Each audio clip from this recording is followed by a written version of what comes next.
I was telling someone this afternoon that I was going to talk on mutual acceptance in marriage, and that person opened her eyes and said, "Where did you learn that?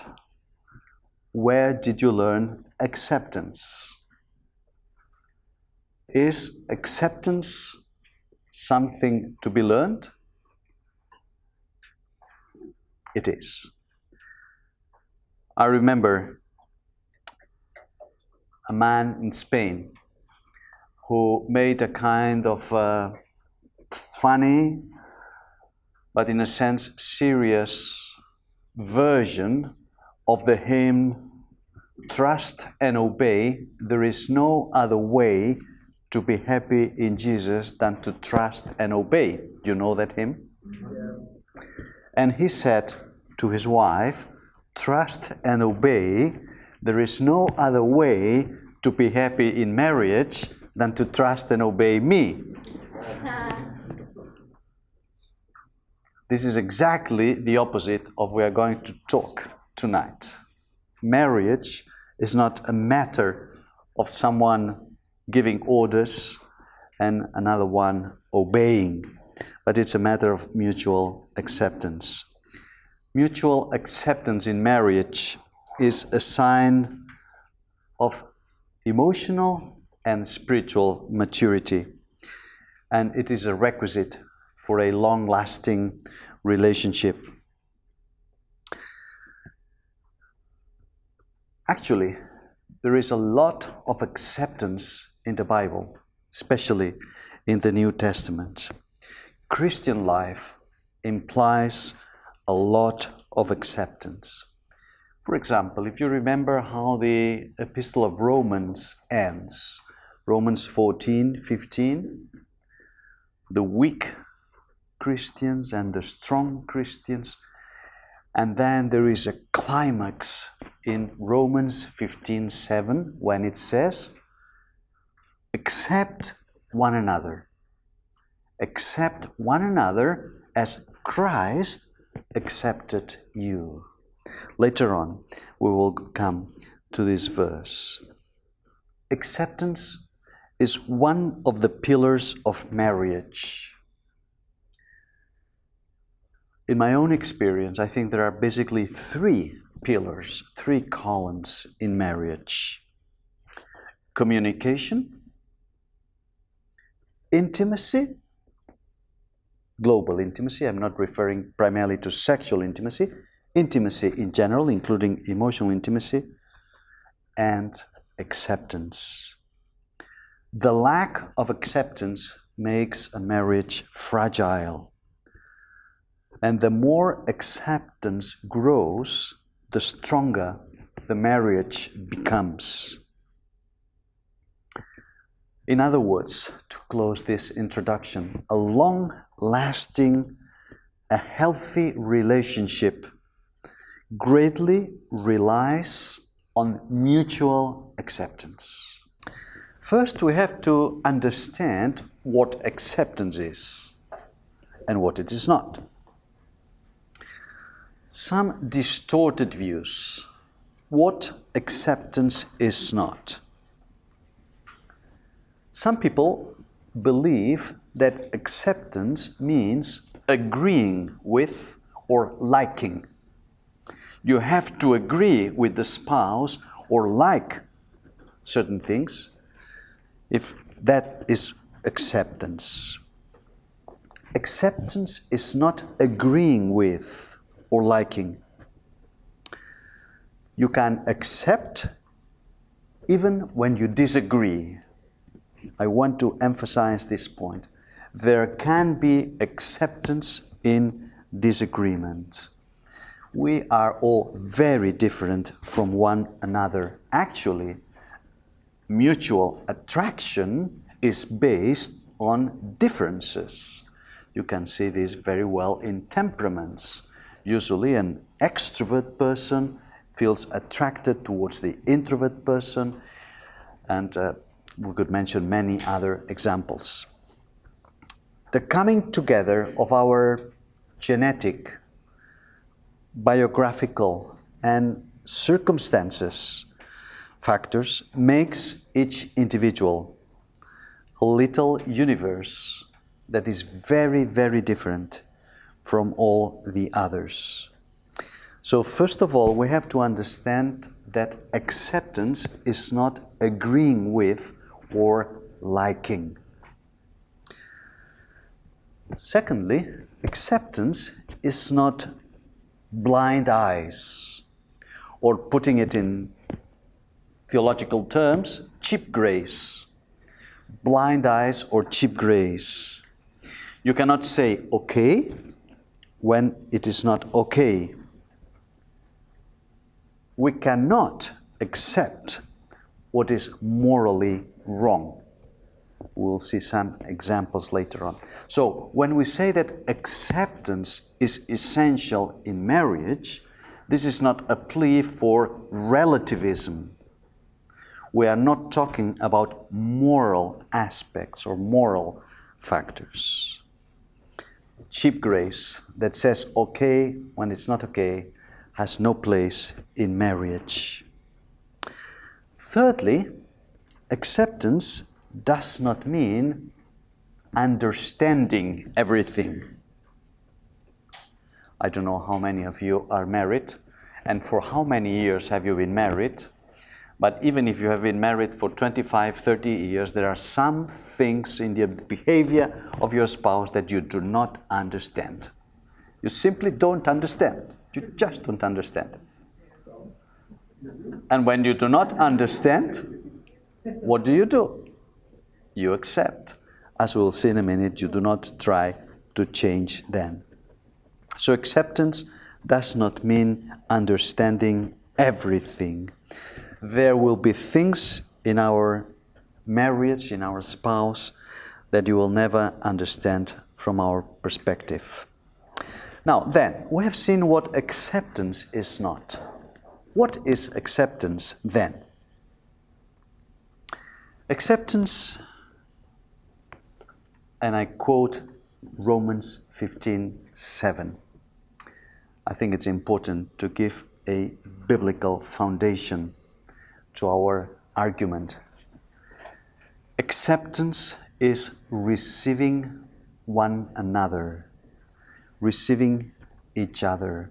You know the verb used in Romans 15:7, the verb in Greek translated accept one another is receive one another.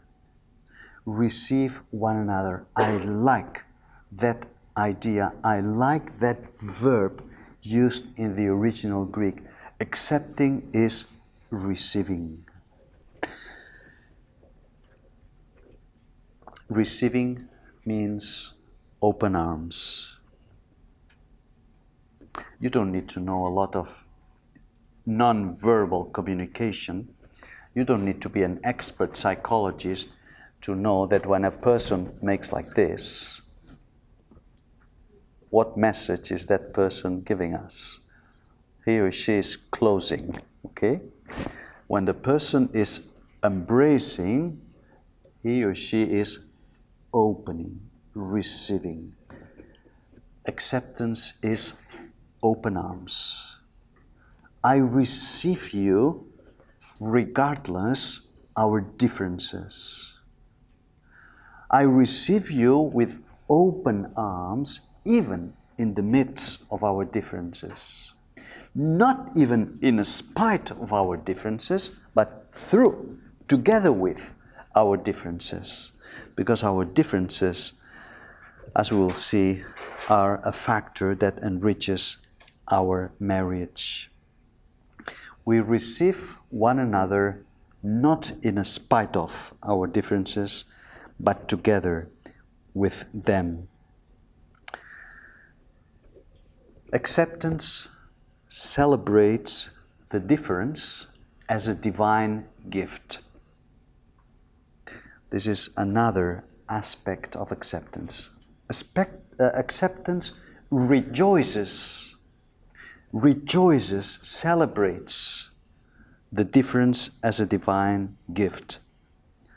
God created us differently, as we said, and we need to be different to enrich each other. Acceptance celebrates the complementarity. We are complementary. The suitable help of Genesis 2:20.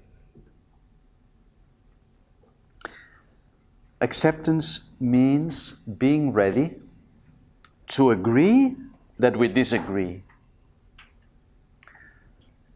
For us, for me, coming from a Mediterranean country, a Latin European country, and perhaps some of you in your countries feel identified with this, we have hot blood.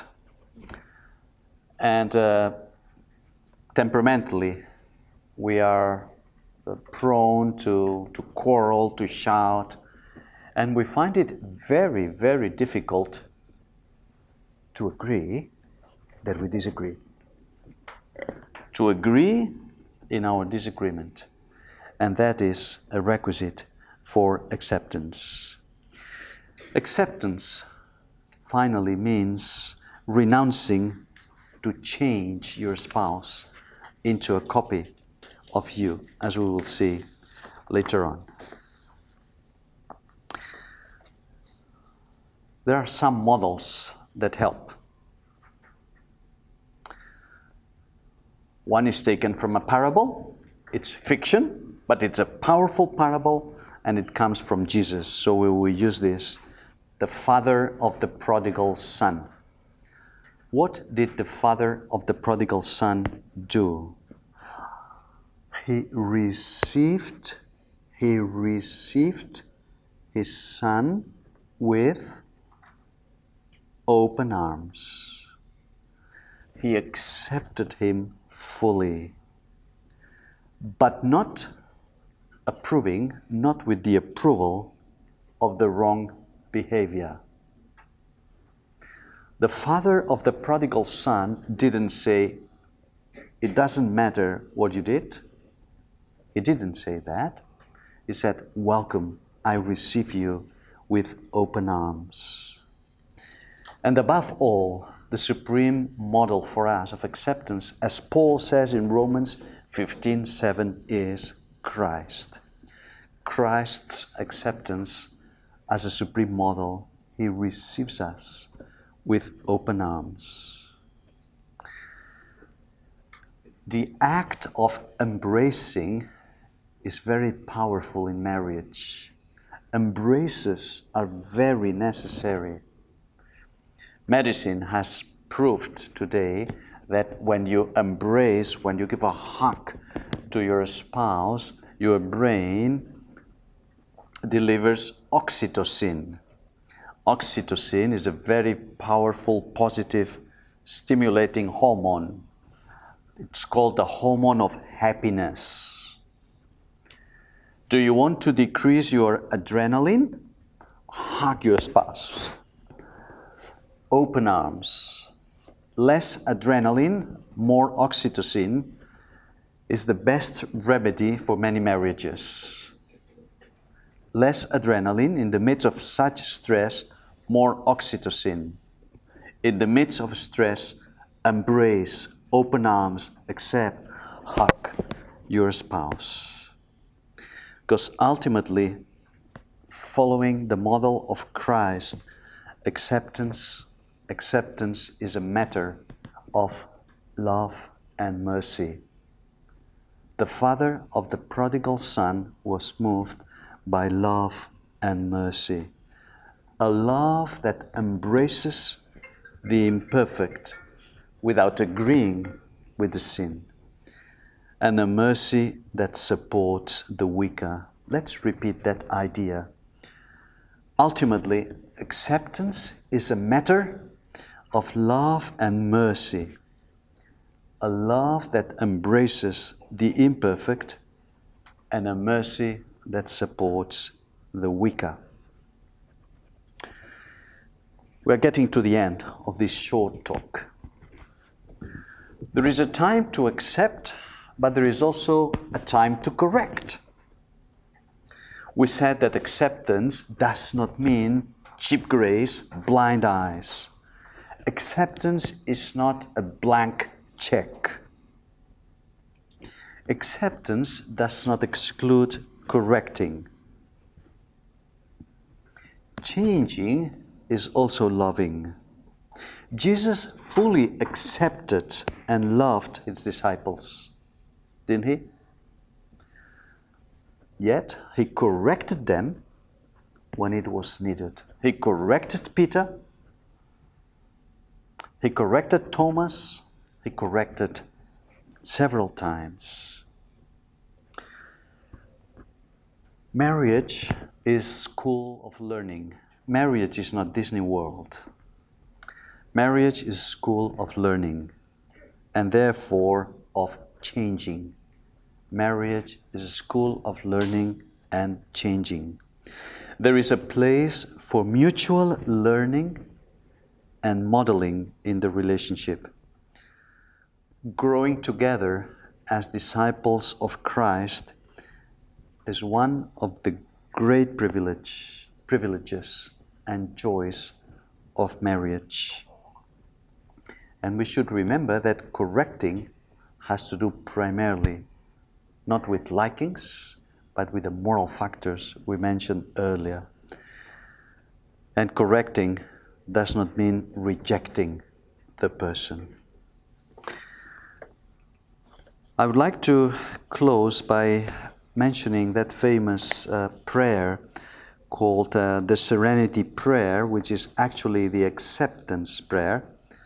It's attributed to the liberal theologian Reinhold Niebuhr, but liberal theologians also can have some good contributions, and we take advantage of them. And Niebuhr, this prayer is attributed to Reinhold Niebuhr. God, grant me the serenity to accept the things I cannot change, courage to change the things I can, and wisdom to know the difference. This is a beautiful prayer that I want to apply to marriage. Mutual acceptance is a source of joy. And you will notice in the title of this short talk that I called it the quiet weapon of love. Acceptance is the quiet weapon of love. You will discover as acceptance grows that you feel more free in your marriage. You will feel more enriched, and you will feel that your relationship grows more and more as you accept mutually. May God give us the capacity to accept one another, receive one another with open arms, as Christ did with us.